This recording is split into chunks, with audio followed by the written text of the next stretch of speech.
Ladies and gentlemen, welcome to Wrestling Art with Chris Things. Ray!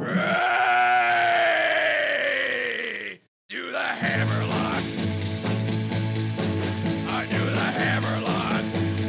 Ray! Do the hammerlock, you turkey necks. Yeah, do the hammerlock. All right, ladies and gentlemen, welcome to, I guess this is episode 3? Of Wrestling Art with Chris Things. I am Chris Things, your host this week and every week. Thank you for coming back. And this is a special week right here, a very special edition of the episode, our first ever Wrestling Art Curator episode. So yeah, I'm not continuing the old wankiness of talking about only my own art. I'm sharing the love, giving some flowers, because there's some other great wrestling artists out there, quite a bunch actually. That's the main idea of this podcast. So very excited to get to our first ever curator edition. I'm very stoked about this artist, more about that later. I did want to just want to take a little moment to let you know this was my first official interview that I did in quite a while, so I might have been a little on the rusty side, perhaps, maybe a little bit more ums and ahs, and generally potentially sounding like I have some sort of brain injury. I mean, I did wrestle for 5 years, but that's not the point. I guess I'm just asking for a little bit of patience, maybe proceed a little bit with a bit of caution here, but I want to assure you this was, I thought, a really fun chat. I had a great time. I think we got some great stuff in there. It made me really enthused personally about the idea of this podcast going forward and talking to more wrestling artists. It's just like wrestling artist to wrestling artist, two people talking about something that they both really care a whole bunch about, that the general world maybe doesn't, and we don't get to talk and vibe this much with other people in our community. That's the whole point. So I just want to say I think this is really fun. That's enough of that. Let's jump on into it.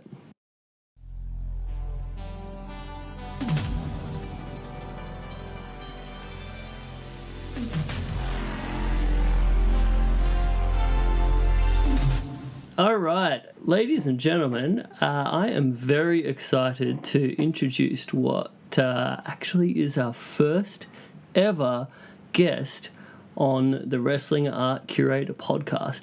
A dude that I am very excited to chat to, a dude whose work I feel has like an awesome energy, expressive quality to it, and most of all is totally distinctive. You look at one of these paintings, you know who it is.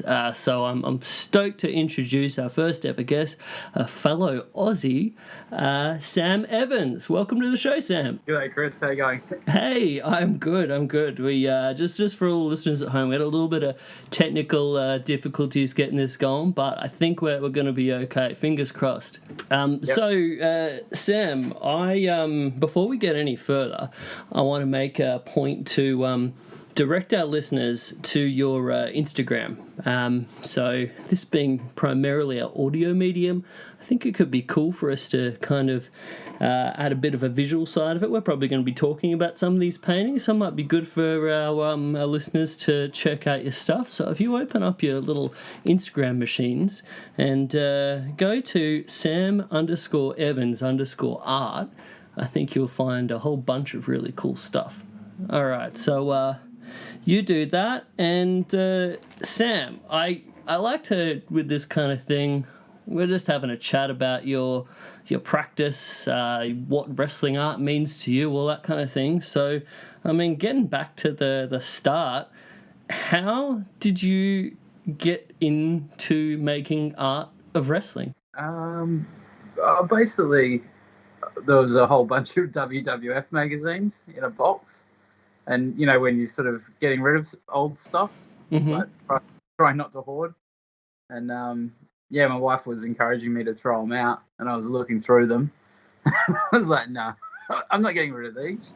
Nice. The hoarder in me, that makes me very happy. It takes so much to throw that stuff out for me. Yeah, I'm a massive hoarder. Yeah, and I had just gotten rid of the Did you ever read those choose your own adventure books and those sorts of things? I did back in the day. Remember the ones where they had the I don't know, I can't remember what they're called, but they had like you'd have like Dungeons and Dragons sort of ones. Mm-hmm.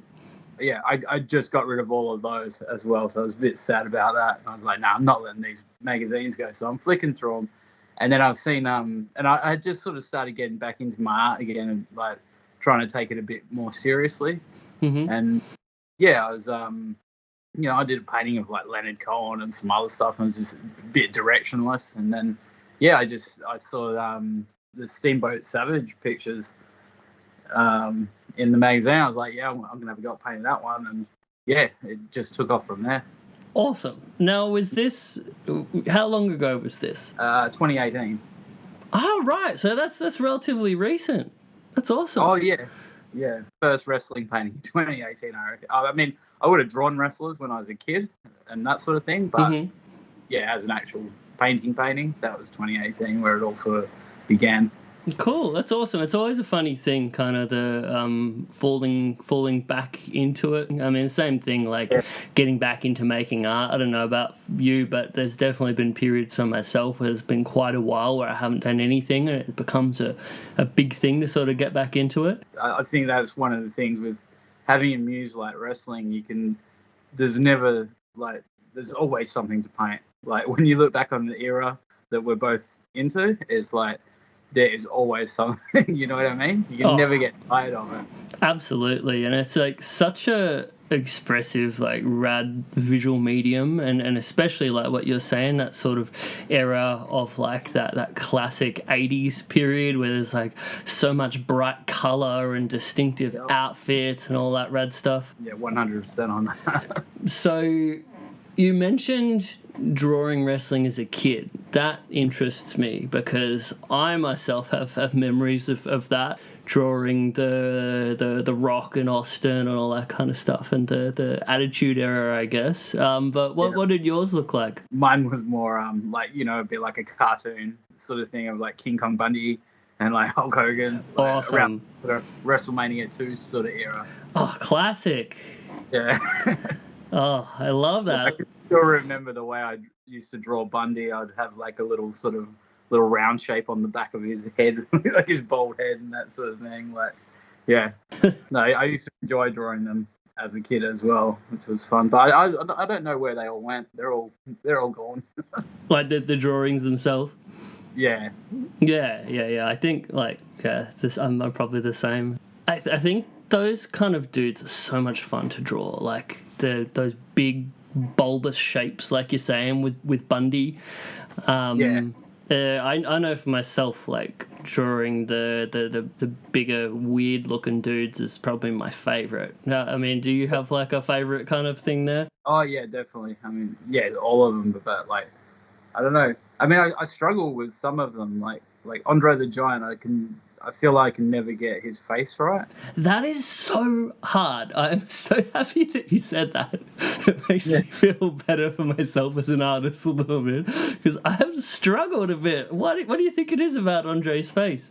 I think it's the gigantism or whatever his condition was. Like, I think all of his proportions are just, they don't match like a normal face, and you just kind of, you're used to drawing these normal faces, but then when you got Andre, he's just like, yeah, he's got that, I don't know, that forehead, and he's got a very, very unique face, I think. Yeah, I mean, in some ways you think it'd be kind of easier because it's like, exaggerated proportions and that kind of stuff, so it'd be quite easy to capture it in a distinctive way. But I just don't know why. It's kind of tricky. Yeah, there's a few of them that have got hard faces, I find. I think Rowdy Roddy Piper's another one.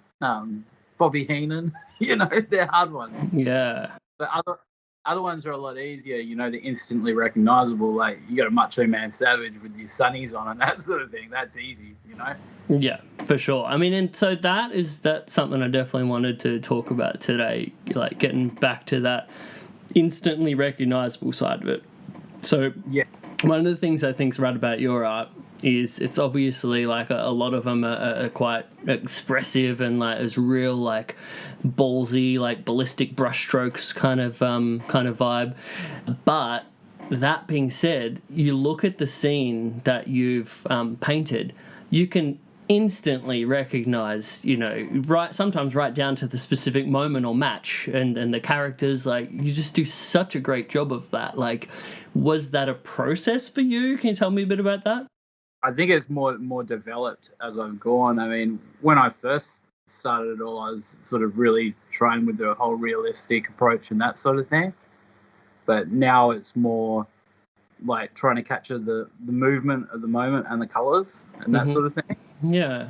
It's like, I don't know what it is that, I mean, maybe it's again back to that period where it's just so iconic, especially for like your real wrestling nerds, but you do such a great job of it. Thank you. Yeah, there's something so much fun about like making art of wrestling. Yeah. And I guess that's like the whole sort of thing I wanted to get this podcast going for, to like capture that fun vibe. And there's like a reason why it keeps us working in it, and it's a bit of a community that's almost developed. I don't know if you've noticed like as much on Instagram and stuff, but there seems to be a whole bunch of rad talented people doing it these days. Yeah, well, we've just finished, is it Marge JPG does a Sketchmania for October. Do you take part in that or contribute? Oh, I find these days doing the commitment of doing every one of those can be a heck of a responsibility. So I'll sometimes dabble and do, you know, one here or there, some of those various October Sketchtober kind of deals. But no, committing is a big thing. How about you? Yeah. Oh no, like same sort of vibe. I can't commit to something like that. Like there's too much other stuff going on. But yeah, it's nice if you see a prompt and you can just sort of chuck something in there. Yeah, for sure. It can be fun to have something where you're like, you know, you don't really know what you're going to paint, and then you have like something to just direct you, or, you know, draw or whatever. It's great to have that sort of like starting impetus, I guess, to make you be like, oh yeah, I could do something for that. Yeah, definitely. These finisher ones that I'm working on at the moment, like there's no end to the finishers. You know what I mean? Like, there's just so many good moments in wrestling, and it's like, yeah, I don't know when it's going to end. You know what I mean? I mean, that's probably a good thing, right? Oh yeah, it's great. Like, there's nothing worse than sitting in front of a bloody canvas with nothing on it and just sitting there like a fool. That's just a waste of time, you know? I can't do it. The terror. There's nothing, I mean, I don't know about many of your listeners out there, but to me, there's nothing more terrifying than a blank canvas or a blank bit of paper. Yeah. Yeah. But I mean, again, that's probably something that's so like rad about wrestling, that there's like so much source material, different eras, different stuff. Even like if you're watching like current stuff, there's so many things. Or one of my favorite things is like there's a lot of great like historical wrestling photo Instagram accounts out there, so it's just a gold mine of awesome scenes that I'm just like, I need to make an art of that.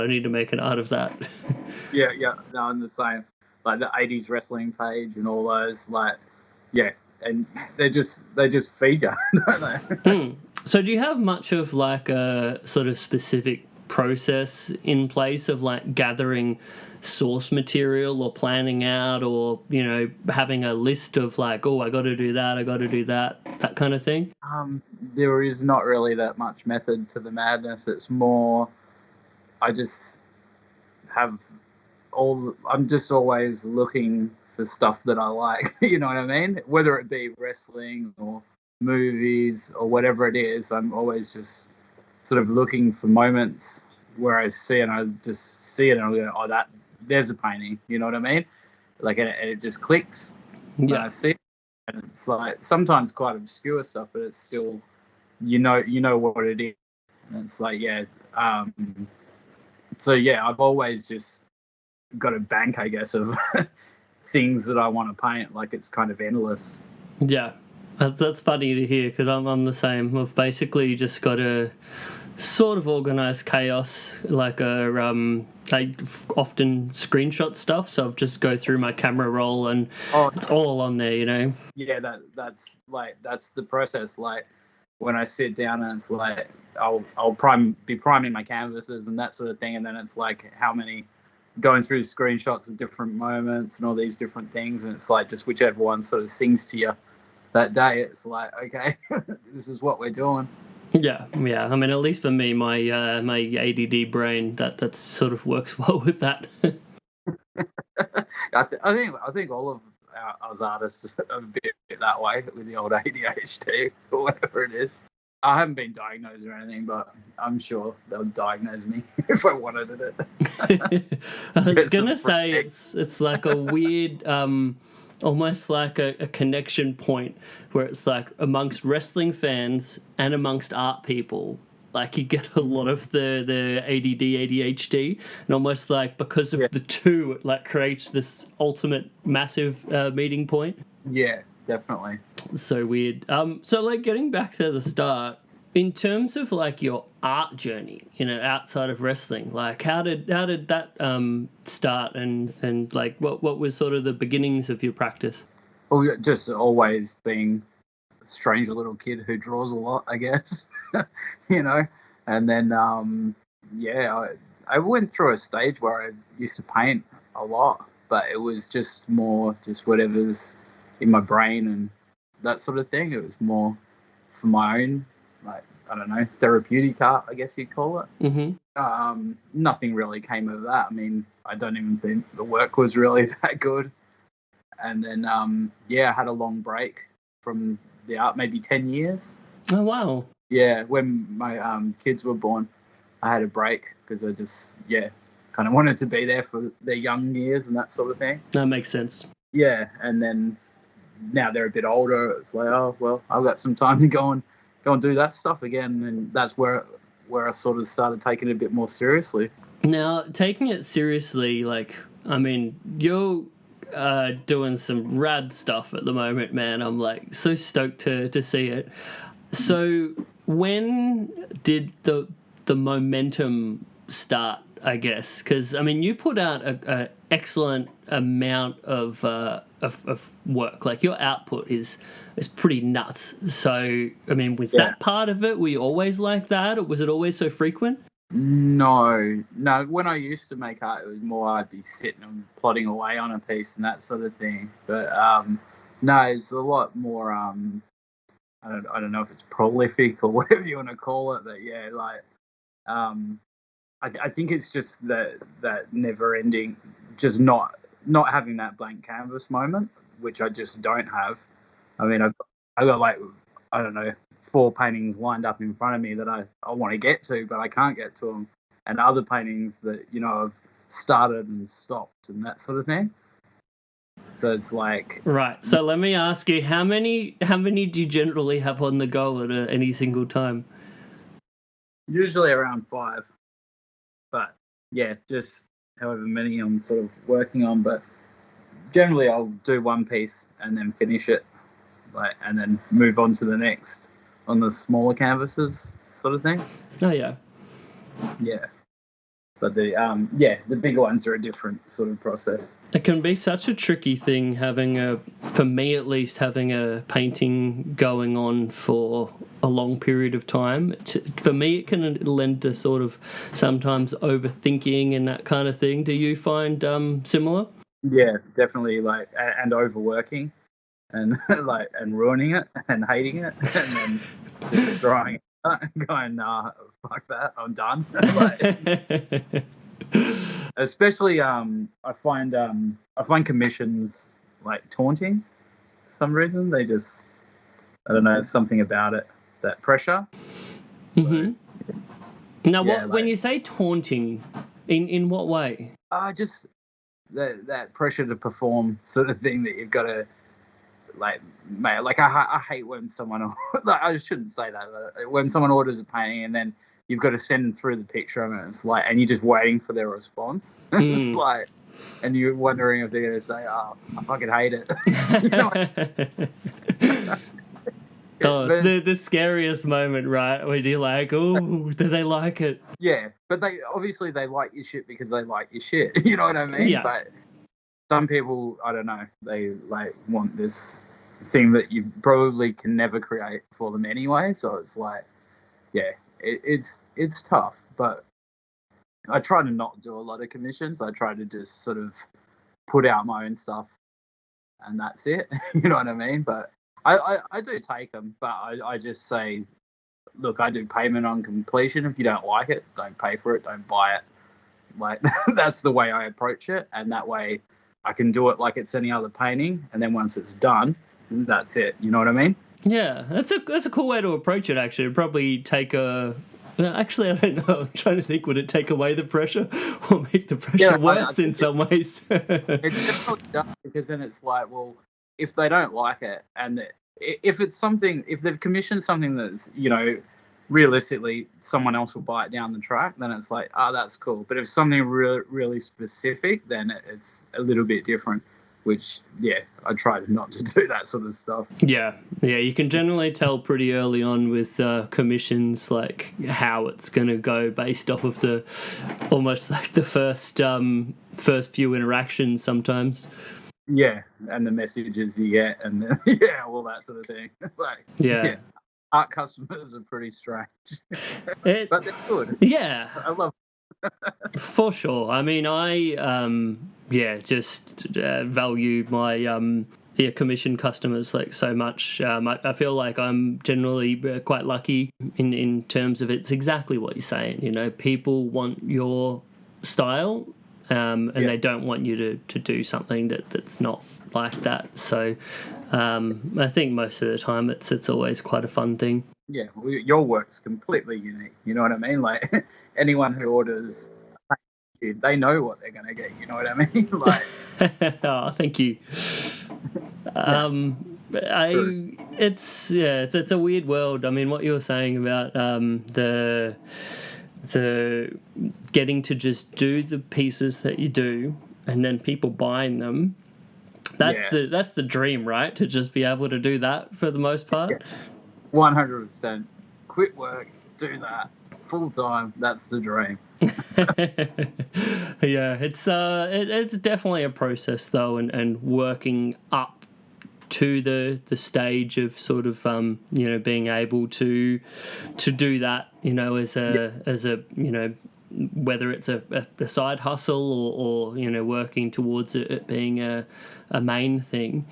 I mean, for yourself, you're, like I said, you're doing some really cool stuff at the moment. How did that look for you in terms of, like, I'd say you're pretty well known these days in the wrestling art bubble.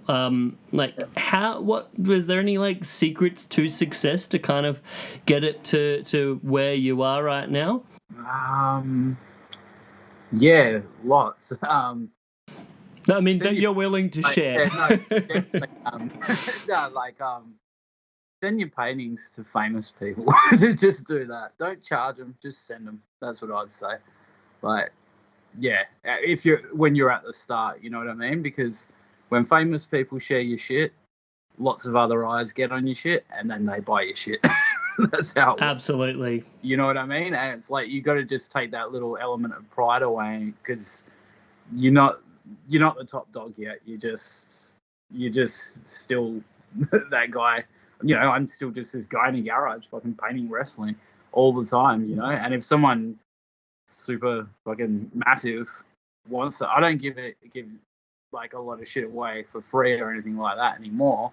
But at the start, definitely that was a lot of, and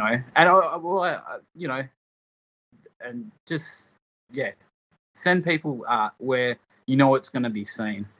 Like that's a massive thing, I think.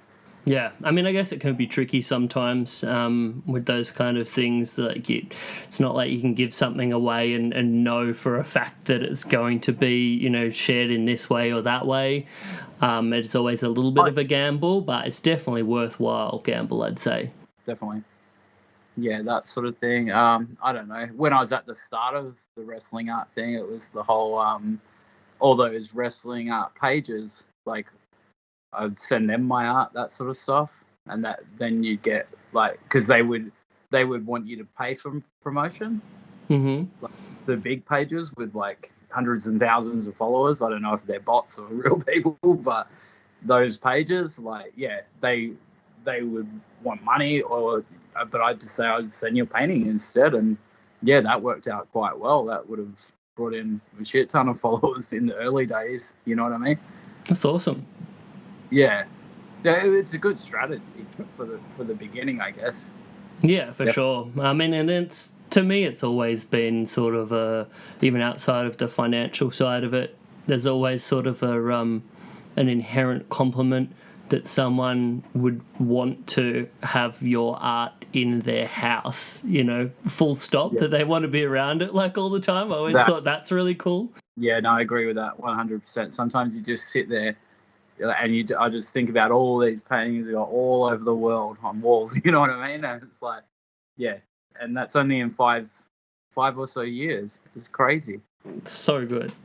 I mean, getting back to what you said before about the concept of giving away stuff for free, the concept of, you know, sometimes, you know, maybe overvaluing work depending on where you are in your art career, I guess.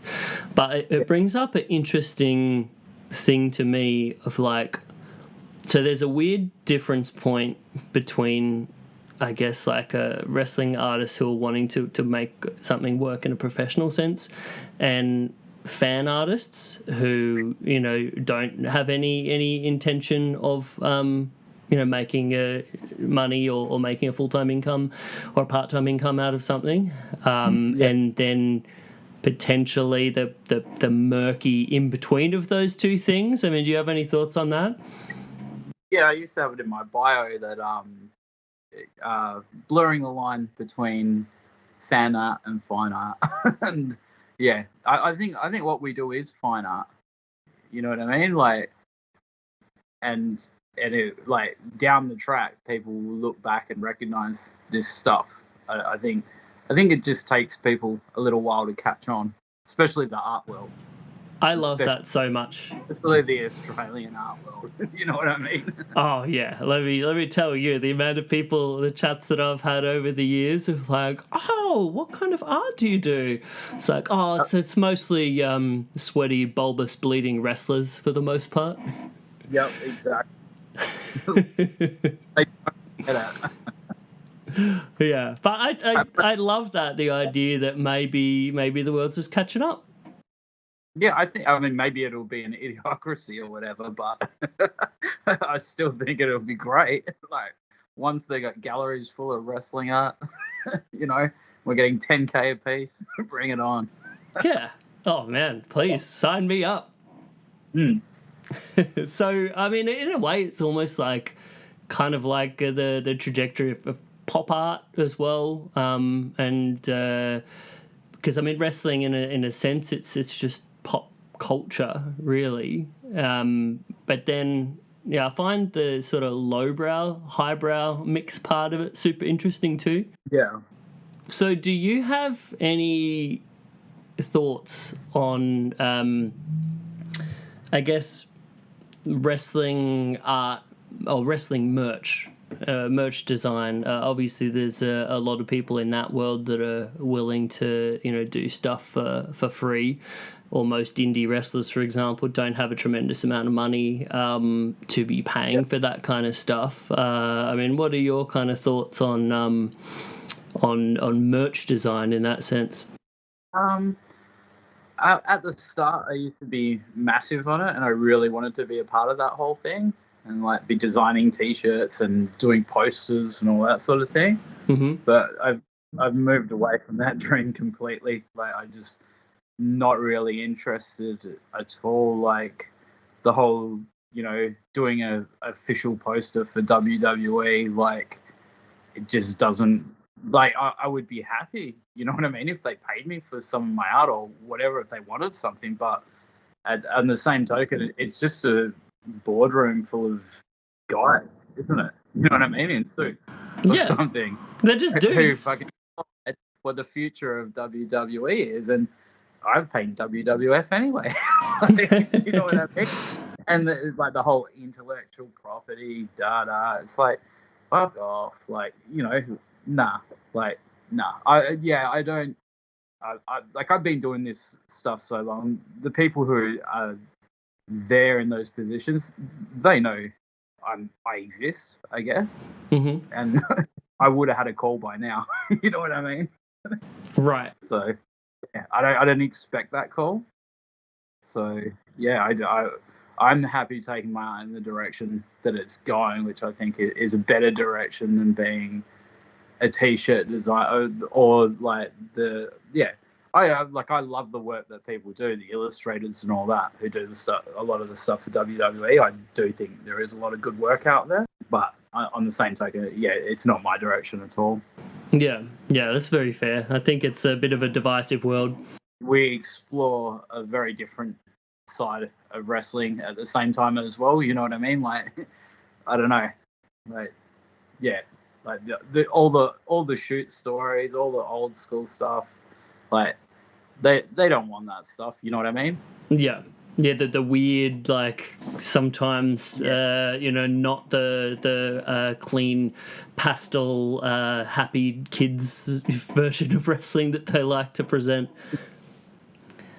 I guess one of the other things that I was quite interested in was like you mentioned the IP side of it, right? So especially doing stuff of WWE, or I mean, I still hate to say WWE. I'm going to be frank. WWF. Yeah, that's just what it is. It's WWF. Yeah, for sure. But so with these characters, these iconic characters that we love to paint and draw, and to me, same way as what you said, to me that's fine art. And that's just subject matter of a painting, in the same way that Andy Warhol put like variety of people in a print and then sold it as art. Now, like, when it comes to WWE specifically, we know that they are, sharks when it comes to IP. Yeah. Have you had much difficulty in that world of selling something that they would say, hey, or they may say, we have rights to this, you can't sell this, you can't make money off of this IP? No, and I think I'm lucky in that respect. I think the main way I've avoided it is by generally I haven't done prints, so they've all been one-off originals. I only did like a series of prints recently, and it was only like 10 pieces or something. But mainly that I'm not making merch. Like everyone I do is just kind of a one-off original painting. You know what I mean? And it's like I think from a lawyer's point of view, that's probably quite hard to approach. It's like, what are you going to do? Like, have a whole team of lawyers against one guy for selling one painting or this painting? But I think, you know what I mean? Yeah, for sure. A lot of it's about misrepresenting the brand, I guess, as well, that sort of stuff. But yeah, I've never heard from them. A lot of artists I know have had the odd cease and desist and that sort of thing. Yeah. Yeah, it sucks. I mean, I guess. Sorry. More people who are doing like a lot of prints is where they're I don't know. I guess they've probably got bots out there that are just looking for the hashtags and like trying to get them. You know what I mean? Yeah, probably similar to the way they farm the YouTube for any sort of wrestling that's up there, and people who are posting matches from like 80s or 90s All Japan are getting cease and desist from WWE for some reason.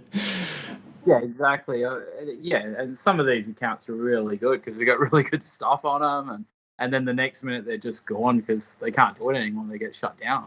It's heartbreaking because it's like these people aren't doing this like for money. These people are doing it for like a passion of like preserving history, and I hate it so much. Yeah, it's just like I know I like to say it's fine art, not fan art, but at the same time it is fandom. We are all fans, and we are just trying to bloody share something that we love, and everyone just enjoy it, you know. But they just, yeah, again, it's just that table full of fucking guys in suits who don't give a shit about art. They care about money and business, and that's it. Yep, 100%. Yeah. So on the flip side of it, one of the like out of this world cool things that I saw you posted was, can you please tell me about this commission piece that you got for American rapper West Side Gun and SD Knack with this tremendous Naxor Jim Duggan piece? What? I know. Like, he just messaged me out of the, well, he's been, you know, we've sort of messaged here and there because he's a massive wrestling fan, you know that. Like, he's always sort of front row at the big events and that sort of thing. So, yeah, been kind of back and forth, you know. He's like, kind of said, oh, I want to buy some pieces, blah, blah, but never really eventuated. And then, he was, he's like, I'm doing this album, it's called Naxor. And that's all he told me. I mean, I didn't even know who SD Knack was, to be honest. I was like, okay, Naxor. And he's like, yeah, like Naxor, Hacksaw, Jim Duggan sort of thing.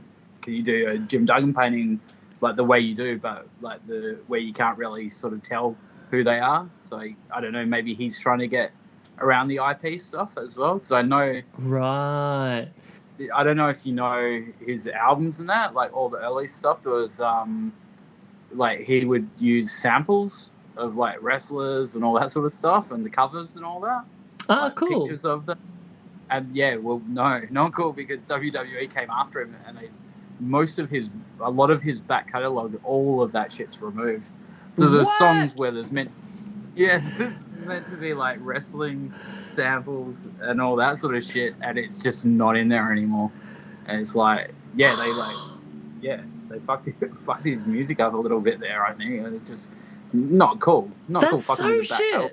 That's like so shit and short-sighted, because it promotes their product by him like doing that and making it fucking cool, you know?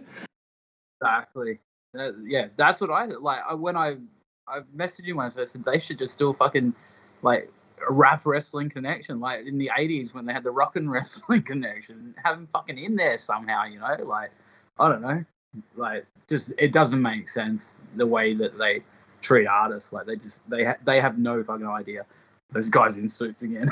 But anyway, so he messaged. So I did. I mean, I'm sure there was probably other artists putting pieces forward and all that. I think there's a whole, you know, community of artists in the hip hop art world now. And anytime there's an album coming out, they're putting their best foot forward, sort of thing. You know what I mean?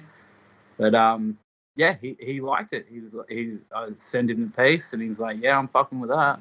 I'm like, cool. I love that so much. And amazing for me, because Hacksaw was my favorite when I was a kid. Like, the whole thing it was fucking amazing. It was just a really good thing to happen this year. Like, I was fucking stoked. Oh, and it was a sick album. Did you listen to the album? I did not. I would like to, though. I fuck a little bit with rap. You've got to give it a listen. He's got like a Tucker Carlson like sample at the start and that sort of shit. And, like the Hacksaw thing really is a part of it as well, which is just really cool. All right. And Hacksaw himself's even on it.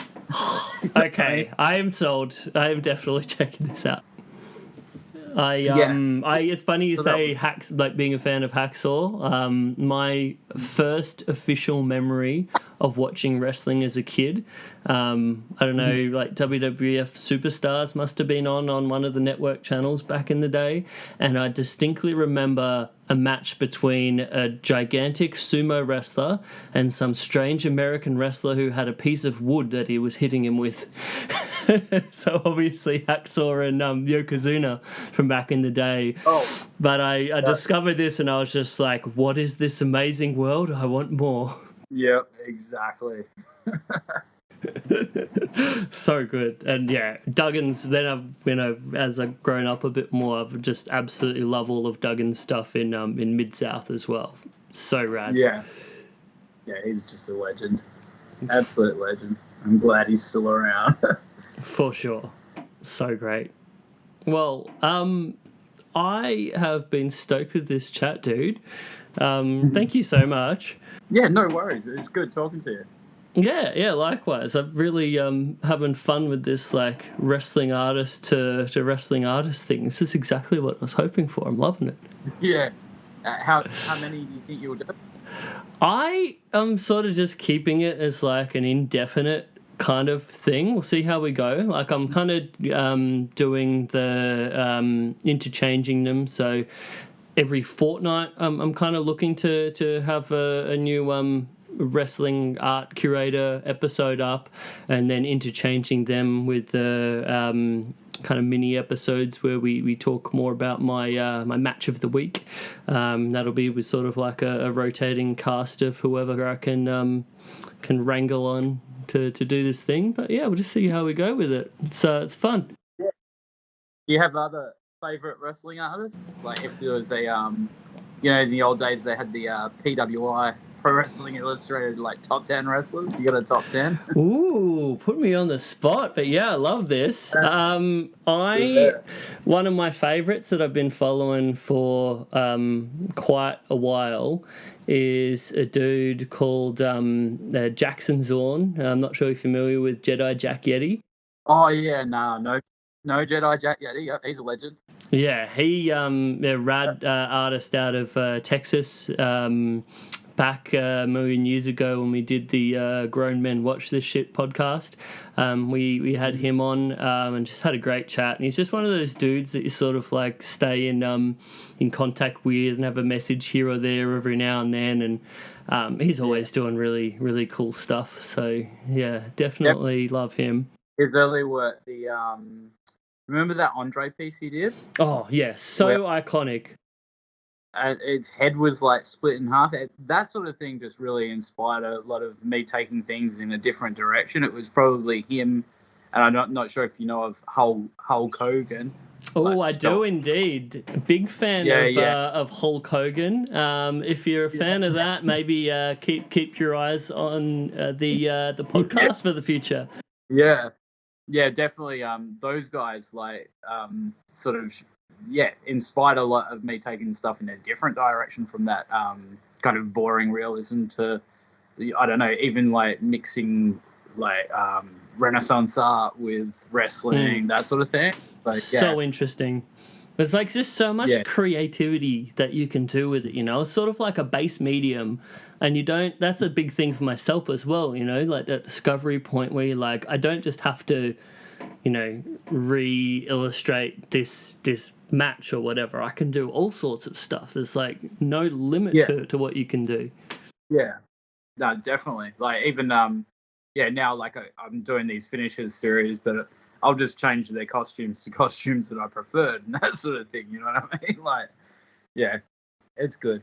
Yeah, there's a funny fine line. Sometimes I get really neurotic if like I'm illustrating a match, you know, like especially when I was doing the Way of the Blade book with the 100 of Phil Schneider's favorite 100 bloody wrestling matches. There was a part of me where it's like, you know, the authenticity level where you have to capture certain things, and then that weird point of like authenticity versus you know, creative license was always a weird thing for me. But it's funny you bring that up. You know, wrestling nerds are going to come down hard on your ass. If you put something wrong on that, it's like, nah, this is not how it was. It was this date and that date, and fucking rah, you know, like they are brutal. Yeah, absolutely. I simultaneously love them and hate them. Yeah, exactly. Yeah, and they're art collectors, but they're figure collectors as well, so they're always looking for the hustle. Can I get it a little bit cheaper? Yeah, I mean, I'm guilty myself on that front. I have like a few wrestling tattoos, but more like kind of different takes on them. One of my things, my favorite luchador of all time is Blue Panther, and so I got like the traditional kind of like Black Panther, traditional American tattoo style panther. I got that with like a Blue Panther lucha mask on it. And the artist in question, Stephanie Tamez, rad tattoo artist in Brooklyn, she did the first draw up on it, and she took a little bit of like creative liberty with the Blue Panther mask for the first round, and I was like a bit where I was like, I really like what you did there, but like you can't. We have to bring it back to be a bit more traditional Blue Panther, please. Yeah. No, it's got. You've got to know what it is at the same time. Yeah, you can't take it out too far. And that's exactly what we're saying from about your style, and like knowing that point of, I guess, what makes something iconic, I guess. Yeah, definitely. And recognizable. Definitely. Do you do a lot of stuff outside of wrestling, or? I do a bit sort of more culty kind of things. It's funny the non-wrestling stuff that I see you do, like pretty much all of the stuff I'm like, oh, Goodfellas, I bloody love Goodfellas, or like the Tarantino movie kind of stuff, or like Pulp Fiction or anything like that. Like I'm a sucker for all of that stuff. Yeah, I was looking at your stuff before. I saw you did a Pulp Fiction piece and that sort of thing. I was just wondering how much other. It was funny that it's all, definitely the same sort of taste in art and film and all that sort of thing. It's so funny, isn't it? Like just never having met one another, and then you just sometimes have so much in common. It's wild. Definitely. Yeah, I always find it's a weird blurred line. Like when I do solo art shows, for example, I find a point where obviously most of it is going to be my weird wrestling kind of shit, but there's a point where I want to offer some stuff for outside of the wrestling bubble for people too. So then I'll like always be like, I'll chuck some stuff that people will get, be it like culty movie reference kind of thing. Generally is the thing. Always seems to either be like Tarantino movie or like Big Lebowski or like something like that.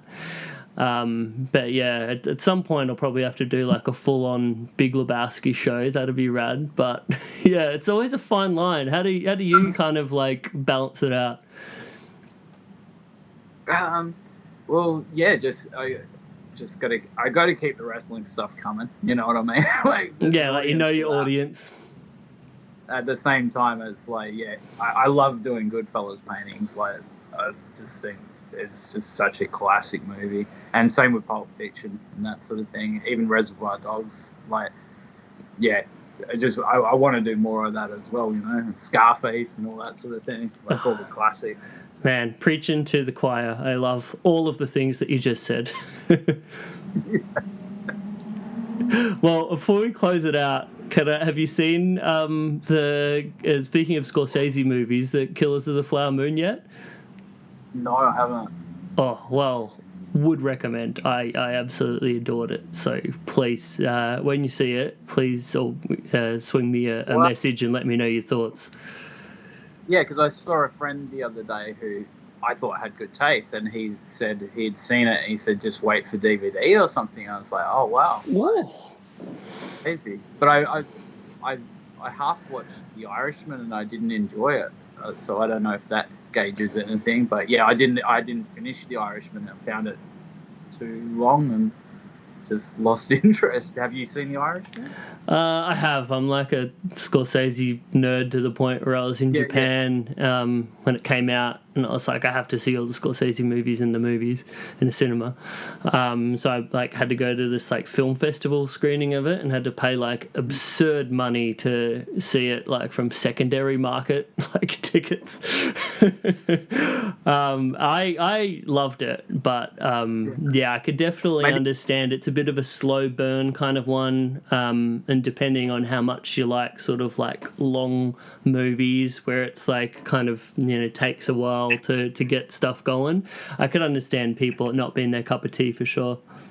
I think it's probably the ADHD and the patience thing as well. I mean, it's like, yeah.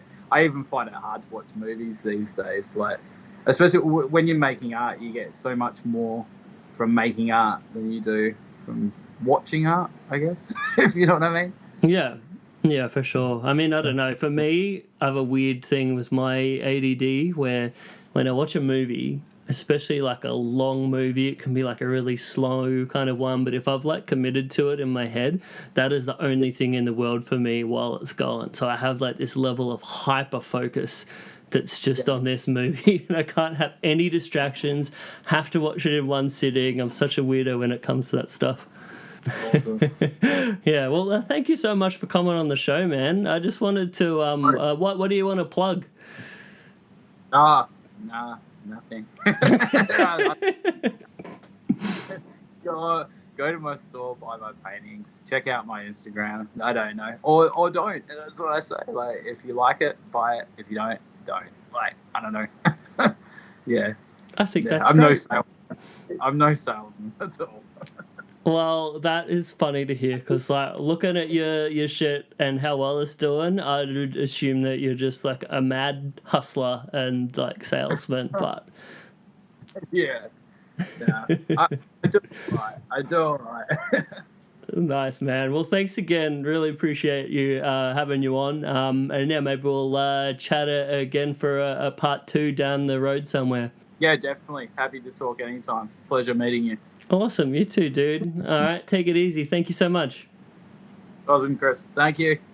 Take it easy, bro. All right. Thank you so much, Sam Evans. That was just delightful. What a lovely chat. I really want to listen to this podcast going forward.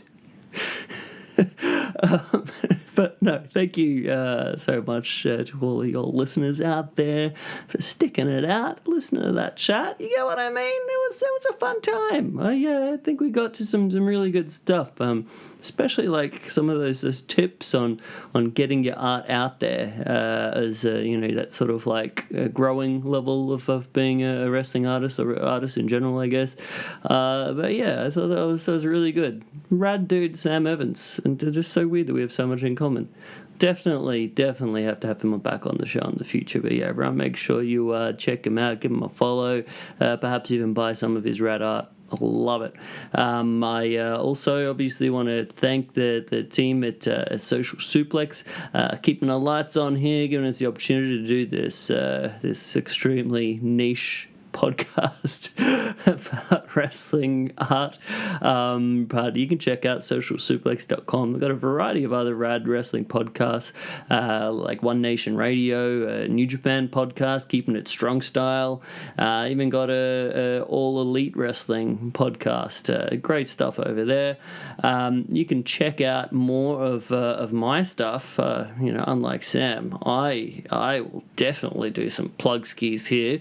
But check out christhings.com.au. That's my website. That's where I got all my my art prints. You got original art. You can even get my shit on mugs. Some t-shirts, calendars, it's a whole bunch of stuff. You can also check me out on Instagram. That's where most of my art stuff gets posted, at Chris Things. Chris Things on Twitter as well. And it's those places where you can also keep up with when the new episodes of this show are coming out. So yeah, I'm thinking generally speaking, we'll do one of these Wrestling Art Curator episodes every fortnight, and then we'll have our weekly Match of the Week episodes. But we'll see how we go. It's a work in progress. We'll fine tune. But yeah, most of all, I just want to say, if you all are 3 episodes deep, you've committed this much time to listen to my voice in your little ear holes. I think that's just delightful, and it means a whole lot. And I just wanted to say, in a very, very deep and real way, just actually love each and every one of you. I really appreciate it. Thanks so much, guys. But that's it for this week. I will see you next week. Thanks again. Thanks for tuning in. Bye. I knew that.